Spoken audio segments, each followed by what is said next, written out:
फक्त बटाटा आणि चीजपासून बनवा हा व्हायरल क्रिस्पी स्नॅक. बाहेरून एकदम क्रिस्पी आणि आतून चीजने भरलेलं हे पोटॅटो चीज बॉल एकदा खाल्ले की पुन्हा पुन्हा बनवाल एवढे भारी. तर सुरुवातीला उकळलेले बटाटे मॅश करून घेतले. त्यामध्ये तुमच्या आवडीचे मसाले घाला, चिली फ्लेक्स वगैरे, ऑर्गॅनो. इथं मी मीठ आणि चटणी पावडर घातलेली आहे. ह्याला छान मिक्स करून घेतलं. त्यानंतर थोडं कॉर्नफ्लॉवर घाला 1 चम्मचच्या आसपास आणि 1 चम्मचच्या आसपास राईस फ्लॉवर घाला म्हणजे तांदूळाचं पीठ. छान मस्त असं मिक्स करून घ्या.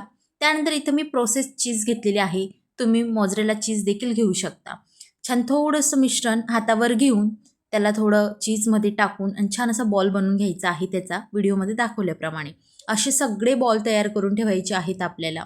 त्यानंतर मस्त असं हे सगळे बॉल तयार झाले की तेलामध्ये छान फ्राय करून घ्यायचं आहे दोघी साईडने. दोघी साईडने छान तळल्यानंतर तयार आहेत आपले क्रिस्पी बॉल. अशी ही सोपी रेसिपी जर आवडली तर रीलला सेव्ह करा आणि फॉलो करायला विसरू नका. Thank you for watching.